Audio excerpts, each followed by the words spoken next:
4வது the work of his labor.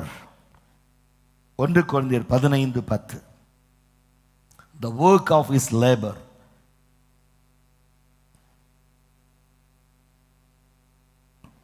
யார்கிட்ட ஒப்பு கொடுத்திருக்கிறேன்? good character, sinless body, truthful in service, till the death they labored. 5வது பார்த்தீங்கன்னா the trial of his infirmity. 2 Corinthians 12:9.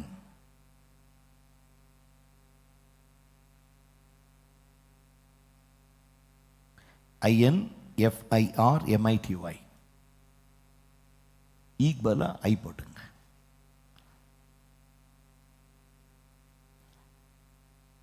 Second Corinthians 12:9. 12:9. 6வது காரியம் the consecration of his being. Galatians 2:20. CONSECRA. consecration of his being. His being. Galatian being. BEING. being. Galatians 2:20.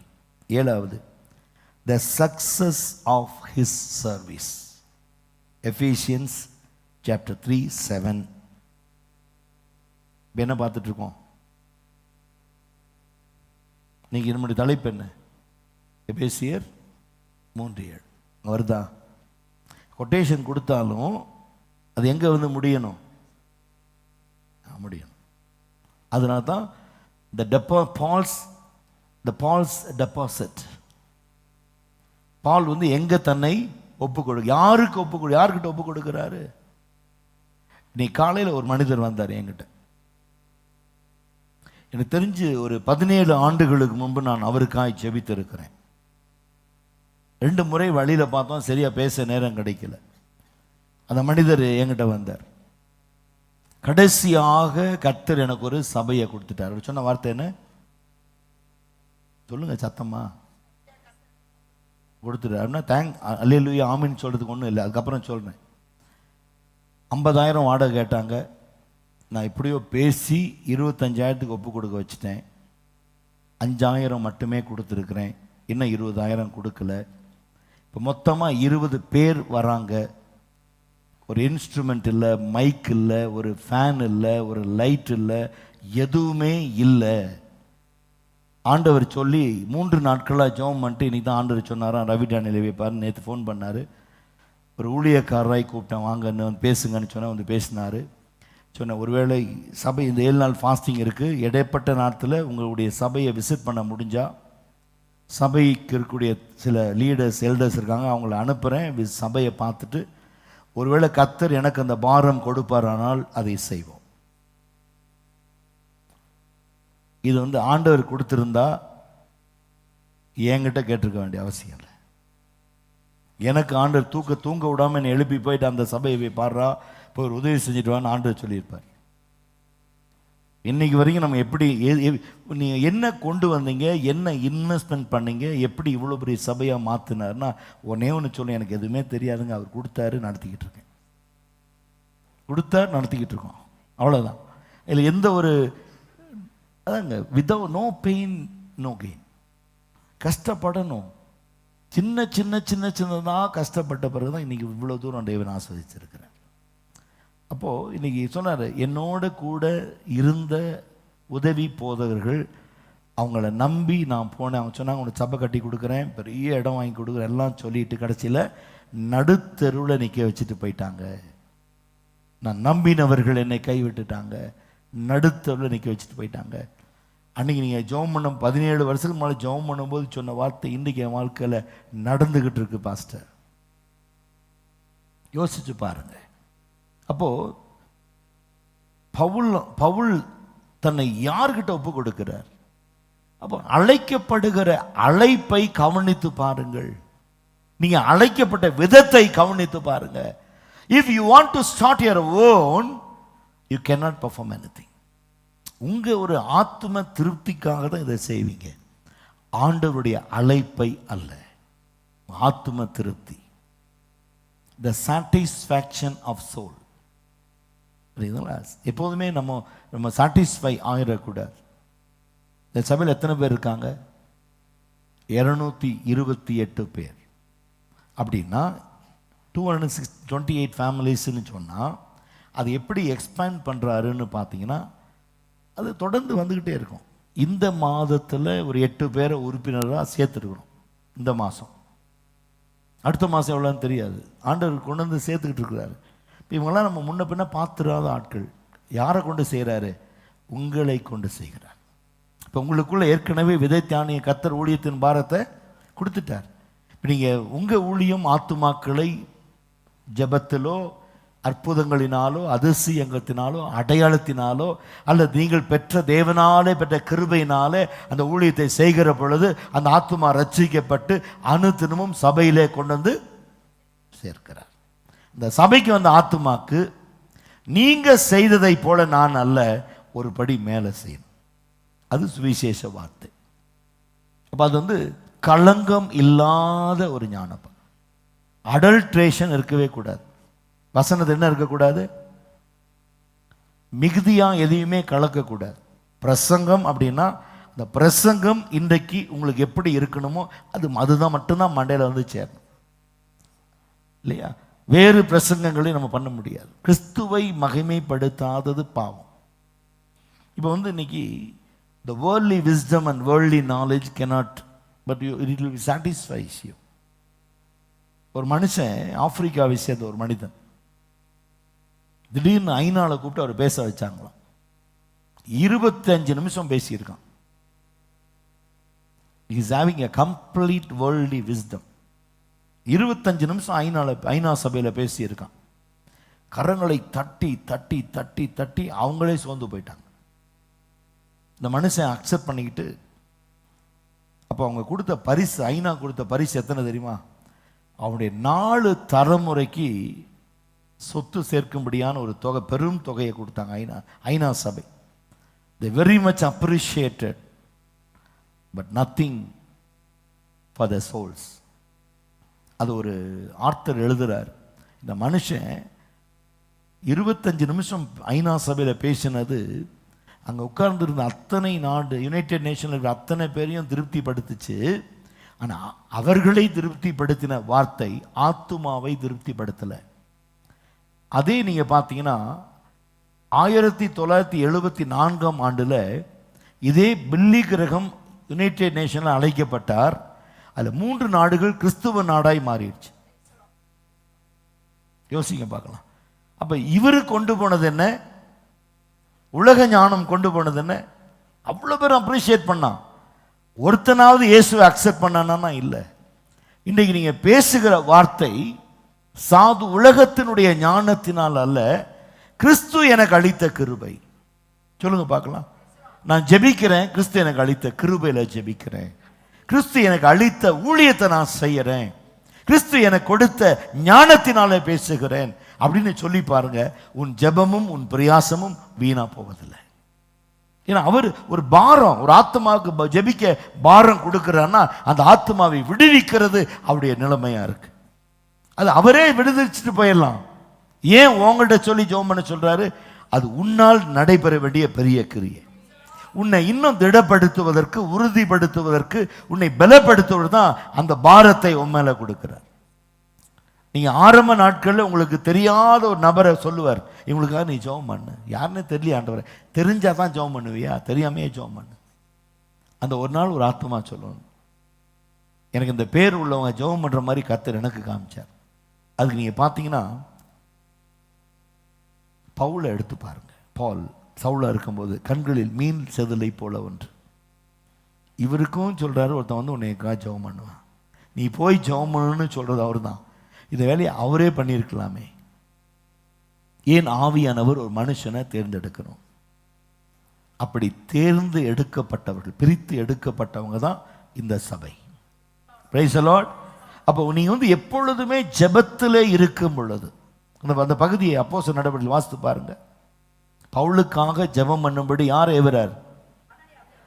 அனனியா என்ன பண்ணிட்டு இருந்தாரு? அதை வாசி, அதுதான் எனக்கு வேணும். அப்போ அனனியா என்கிறவன் சும்மா அனுப்பல, அவன் எப்பொழுதும் ஜெபிக்கிறவனாக இருக்கிறான். அவங்க கையில் தான் கர்த்தர் வேலையை கொடுப்பார்.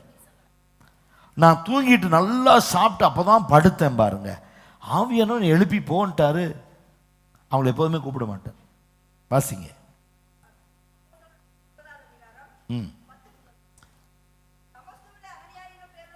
தமஸ்குவில அனனியா என்னும் பேருள்ள ஒரு சீஷன் இருந்தான். பாருங்க, அவன் யார்? அவன் சீஷன், disciple. he called as a disciple. புரிஞ்சுதா உங்களுக்கு? இப்போ இந்த டிசைபிளாக கூப்பிட்டதுனால இந்த டிசைபிளோட வேலை என்னன்னு பார்க்கலாம். அடுத்தது இருந்தான். அந்த சீசனுக்கு தான் தரிசனமாகிற, எல்லாத்துக்கும் ஆக மாட்டார். எல்லாரும் ஊழியத்தை செஞ்சாலும் அவங்கள்ட்டலாம் அவர் தரிசனமாக மாட்டார். நீ கர்த்தரால் அழைக்கப்பட்டிருப்பாய், ஆனால் அவர் உனக்கு தரிசனமாகி அனனியாவே என்றார். அவன் ஆண்டவரே இது அடியேன் என்றான். அதற்கு கர்த்தர், நீ எழுந்து நேர்த்தெரு எனப்பட்ட தெருவுக்கு போய் யூதாவின் வீட்டில் தரிசு பட்டணத்தானாகிய சவுல் என்னும் பேருள்ள ஒருவனை தேடு. சத்தமா சொல்லணும். இவர் என்ன பண்ணியிருந்தாரு? அவர் என்ன பண்ணிருந்தாரு? ஜெபிக்கிற ரெண்டு பேர்த்தையும் தான் கர்த்தர் நினைப்பார். சொல்லுங்க சத்தமா. God unite two prayerful people. God healing the two prayerful people. God help two prayerful people. அப்படின்னா நீங்க பிரச்சனைகள் எவ்வளவு இருந்தாலும் எப்பொழுதுமே ஜெபிச்சுக்கிட்டு இருக்கும்போது தான் அதற்கு தேவன் விடுதலை கொடுப்பார், இல்லையா? மந்திரத்தில் மாங்காய் விழுக்காது. நான் சொல்லியிருக்கேன் உங்களுக்கு 3M அப்படின்னு சொல்லியிருக்கேன். நீங்கள் 3Mனா இப்போ வேற எங்கே போயிடாதீங்க. கார் சர்வீஸ் விடுற இடம் 3M தான். Medicine, magic, miracle. இப்போ மெடிசன் யாருக்கு? வியாதி இருக்கிறவங்களுக்கு. வேணும்னா சாப்பிடலாம், வேண்டாம்னு விட்டுறலாம். மேஜிக் அப்படிங்கிறது கம்ப்ளீட்லி வேர்ல்ட்லி, உலக பிரகாரமான மந்திரம், அந்த மாதிரி காரியம். மூன்றாவது மிராக்கிள் அப்படின்னா those who always in prayer God will perform miracle in the life.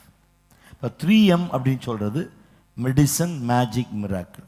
இந்த மூணையும் நீங்கள் கிளப் பண்ண முடியாது. விளங்குதா உங்களுக்கு? அப்போ இதுதான் ஆவிக்குரிய வாழ்க்கையில் அவசியம். இப்போ பாருங்க, அந்த என்ன செய்கிறார் அவர்? இப்பொழுது சவுல் எனப்பட்ட மனுஷன் ஜெபித்து கொண்டு இருக்கிறான். இவனுக்கு ஜெப பாரம், ஜெப ஆவி எப்போ ஊற்றப்பட்டுச்சு? தமஸ்குவுக்கு அருகிலே இவன் வரும்பொழுது சடதியான சத்தத்தையும் வெளிச்சத்தையும் பார்க்கிறான். அவன் விழ போகிற பொழுது கைலாக பிடித்து அவனை தாங்குகிறார்கள். அப்பொழுது வானத்திலிருந்து ஒரு சத்தம் உண்டாகுது, சவுளே சவுளே என்னை ஏன் துன்பப்படுத்துகிறாய்? ஆண்டவரே நீர் யார்? நீ துன்பப்படுத்துகிற இயேசு நான் தான். முள்ளில் உதைப்பது கடினமோ என்று கேட்கிறார். அதுக்கு பிறகு எப்படியோ தடுமாறி எங்க வந்து சேர்ந்துட்டாரு? தமஸ்குவுக்கு வரான். யார் வீட்டில் இருக்கிறான்? அல்ல, அங்க வசனம் பாருங்க. நேர் தெரு எனப்பட்ட தெருவுக்கு போ. அங்க யூதா என்கிற மனுஷனுடைய வீட்டில் தான் இவன் தங்குறான். இந்த தங்கின மனுஷன் சவுல் யாரு? தர்சு பட்டணத்தை சேர்ந்தவன், பேருள்ள ஒருவனை தேடு. அவன் இப்பொழுது ஜெபம் பண்ணுகிறான். அனனியா என்னும் பேருள்ள ஒரு மனுஷன் தன்னிடத்தில் வரவும் தான் பார்வை அடையும்படி தன்மேல் கையை வைக்கவும் தரிசனம் கண்டான் என்றான். இவன் போறதையும் கர்த்தர் அவன் ஜெபிக்கிறத இங்கே காண்பிக்கிறார், இங்கே நடக்கிறத அங்க காண்பிக்கிறார். இதுதான் காட்ஸ் பவர். விளங்கிக் கொள்ளுங்க. இப்படி ஒரு கிரியை நடந்த மாத்திரமே அதை அற்புதம் என்று சொல்ல முடியும். சும்மா ஜெபம் பண்ண அது சுகம் ஆயிடுச்சு அப்படின்னு எங்கேயுமே சொல்ல முடியாது. அதுக்கு பேர் எமோஷனல் ஹீலிங்னு சொல்லுவேன். அது பேர் என்ன? Emotional healing. ஜெபம் பண்ணிட்டு கத்தி கதறி ஜெபம் பண்ணி எப்படி இருக்கு? கொஞ்சம் பரவாயில்ல பாஸ்டர், இன்னும் 4 நாள் தொடர்ந்து ஜெபம் பண்ணிங்கன்னா சரியா போயிடும். அது அழைப்பு இல்லை. அடுத்த காரியம் சொல்லிக் கொடுக்குது. இப்போ இதை மைண்டில் வச்சுக்கங்க.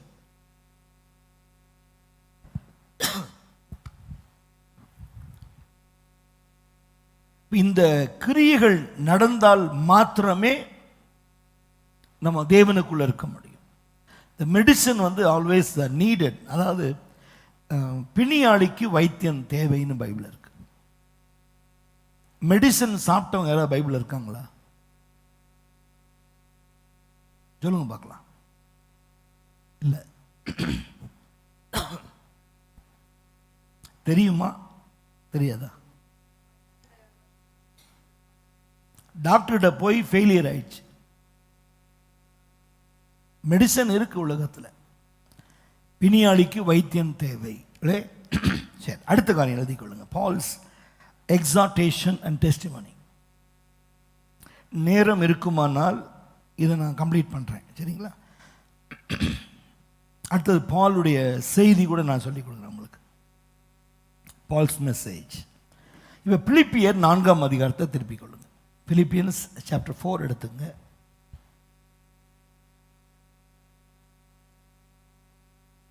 ஒன்று தொடங்கி வாசிங்க.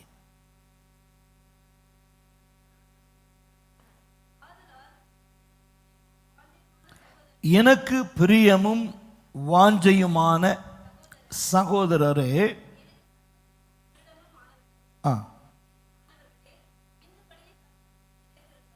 அதாவது பால்ஸ் எக்ஸார்டேஷன் அண்ட் டெஸ்டிமோனின்னு சொல்லும்போது பால் எப்பவுமே சொல்றார், த ஐ பெசித் அப்படின்னு வார்த்தை. BESEECH. I beseech, BESEECH,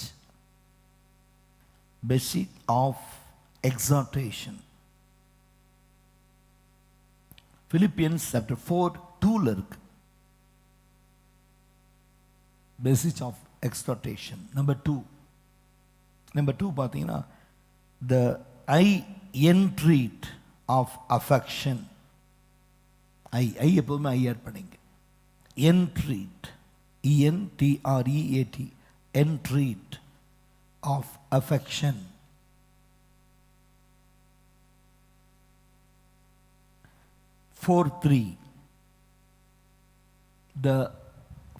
The I say of exalting. 1:4 எடுத்துங்க. பிலிப்பியன்ஸ் 4:2-3-4 லைனாக வருது பாருங்க. 4:4. 4வது the I rejoiced of appreciation.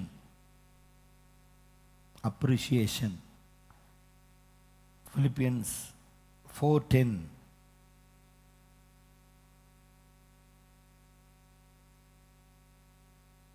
the I speak.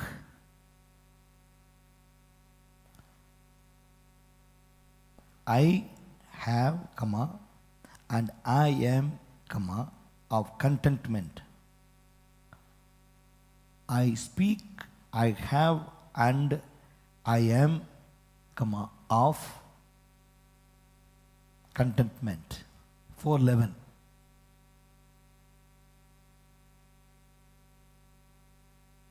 Sixth one, I know. The I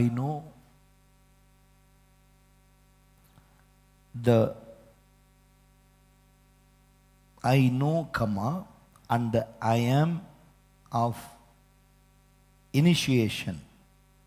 இது வந்து 4:2ல ரிவைஸ்ட் வெர்ஷன் பைபிளில் தான் எக்ஸாக்ட் மீனிங் எங்கே இருக்கு. Initiation, INITIATION, initiation.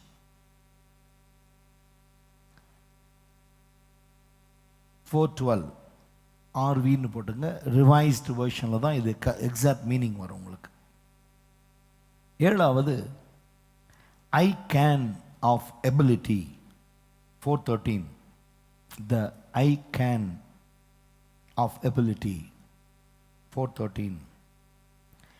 8வது the I departed of inerration. Iteration. ITINERATION. 4:15.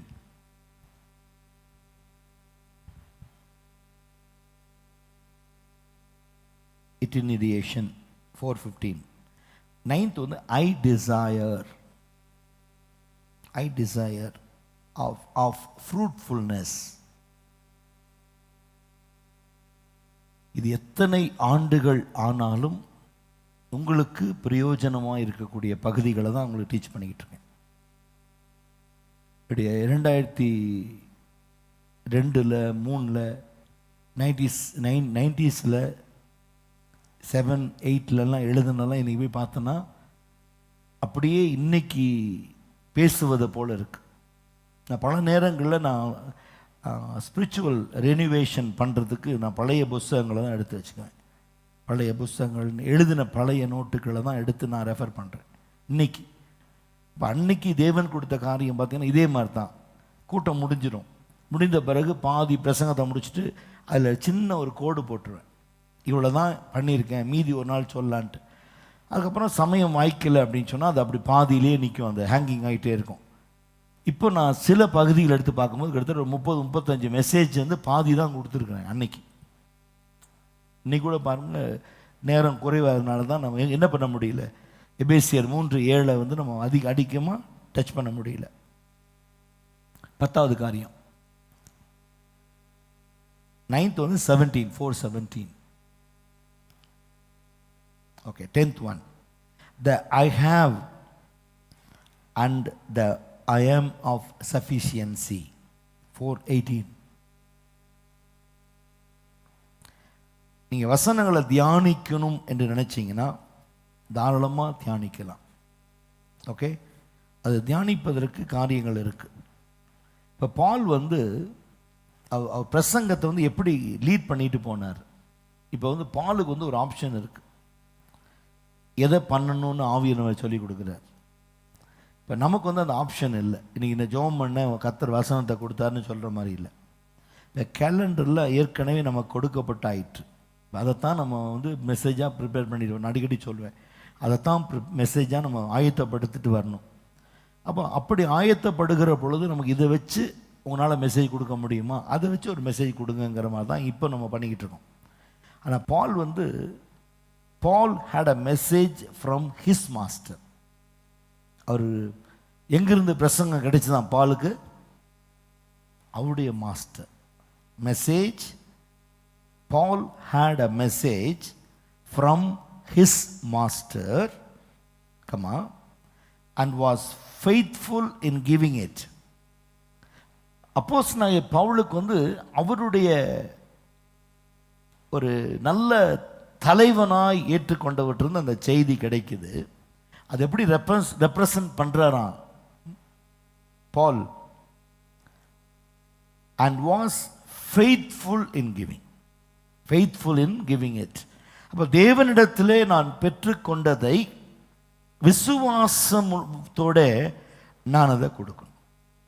அது சும்மா வந்து ஒரு கொடுக்கணுமே, இது என்னுடைய நேரம், என்னுடைய பங்கு, எனக்கு கையளிக்கப்பட்டதுன்னு நீங்கள் சொன்னீங்கன்னா it won't be work for more in people's heart. அப்போ வந்து நீங்கள் எப்படி அதை செய்யணும் அப்படின்னா ஒரு கடமையாய் அல்ல, faithful in giving it. பாருங்க, இது அப்பா எனக்கு கொடுத்தாரு, நீங்கள் பத்திரமா வச்சுக்கோங்க அப்படிங்கிறது தான் மெசேஜ். எனக்கு கொடுத்தாரு அப்பா, அதை உங்களுக்கு நான் கொடுக்குறேன், உங்கள்கிட்ட ஒப்புவிக்கிறேன் அப்படின்னா நீங்கள் வாங்கிட்டு போயிட்டு கப்போர்டில் அதுக்கு மூலையில் போட்டு வச்சு தூங்கக்கூட. அப்போ அது எவ்வளவு கனத்திற்குரியதாய் கர்த்தர் எனக்கு கொடுத்துருப்பாரு, நான் அதை உங்களுக்கு கொடுத்துருப்பேன். யோசித்து பாருங்க. இப்போ நீங்கள் ஆவிக்குரிய பிரகாரமே நம்ம பார்த்தா கூட whatever received from the servant of God, that message given by God to you people, இல்லையா? உங்களுக்காக தேவன் கொடுத்து அனுப்புகிறார். நாங்கள் வந்து ஒரு போஸ்ட்மேனோட தான் செஞ்சுக்கிட்டு இருக்கோம். அடிக்கடி நான் சொல்கிற காரியம், இந்த பிரசங்கம் உங்களை விட அதிகமாக எனக்கு தேவையாக இருக்கிறது. அப்போ இந்த பிரசங்கம், இப்போ பாலுடைய பிரசங்கம் அப்படிங்கும்போது எனக்குள்ள ஒரு மணி அடிக்குது. என்ன தெரியுமா? அவர் என்ன பண்ணாரோ அதே பண்ணுங்க. இப்போ இதை நான் அனலைஸ் பண்ண இப்போ தான் நம்ம இதை படிக்கிறோம். ஆனால் ஏற்கனவே எனக்குள்ள பாரம் வந்துருச்சு. நம்ம எதை பற்றி பிரசங்கம் பண்ணிக்கிட்டு இருக்கோம்? செவ்வாய்க்கிழமையானாலும், வெள்ளிக்கிழமையானாலும், ஞாயிற்றுக்கிழமையானாலும், யூடியூப்பில் கொடுக்குற மிரர் ஆஃப் லைஃப் ஆனாலும், எதுவாக இருந்தாலும் எப்படி கொடுக்குறோம்? The kingdom of God. சரியா? பாலுடைய பிரசங்கம் first point the kingdom of God. திரும்பி சொல்கிறேன், Paul had a message from his master and was faithful in giving it. His message was sixfold in its substance. His message was sixfold in its substance. Okay, நீங்கள் ஆறையும் எழுதுனீங்கன்னா time சரியாக இருக்கும். Number 1, the kingdom of God, the kingdom of God. ரெண்டாவது பார்த்தீங்கன்னா the way. மூன்றாவது the word of the Lord Jesus.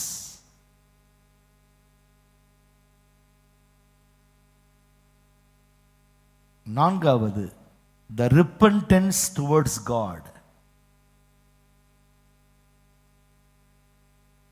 ஐந்தாவது faith toward our Lord Jesus Christ. ஆறாவது the gospel of the God's grace of God, the gospel of the grace of God.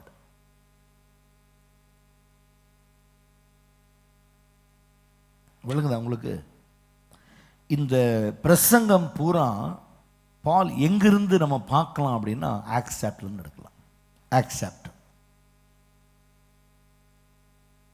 மேலேயே போட்டுங்க, balls message அப்படின்னு போட்டு அதுக்கு மேலேயே போட்டுங்க. இப்போ வசனங்கள் வேணும் அப்படின்னா த கிங்டம் ஆஃப் காட் பார்த்தீங்கன்னா 19 verses 8. First 19 verses 8. இரண்டாவது 19 verses 9 and 23.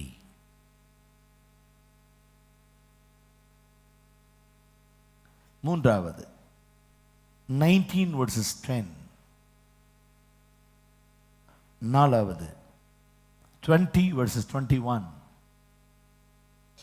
நீங்கள் மனம் திரும்புவீர்களானால் ஒரு சபை ஊழியக்காரனிடத்திலோ ஒரு சொசைட்டியோ ஒரு இன்ஸ்டிடியூட்டையோ நீங்கள் போய் மனம் திரும்பக்கூடாது. புரியுதா உங்களுக்கு? நீங்கள் மனம் திரும்பணும், எங்கே திரும்பணுமா? Towards God. உலகத்தை நோக்கி போயிட்டுருக்கோம், அப்படியே திரும்பி ஆண்டவர் பக்கமாக போயிடணும். சரிங்களா? அதாவது எந்த இடத்தையோ எந்த சூழ்நிலையோ எந்த நிர்வாகங்களையோ எந்த ஐக்கியத்தையோ நீங்கள் நான் கண்டு நம்பி மனம் திரும்புதல் கூட. ஐந்தாவது காரியம் அதே 20:21 faith toward our Lord Jesus Christ. ஆறாவது 20 verses 24. இதுதான் இந்த 6 காரியத்தினுடைய முழுமை. ஓகே, கர்த்தர் உங்களை ஆசீர்வதிப்பார்.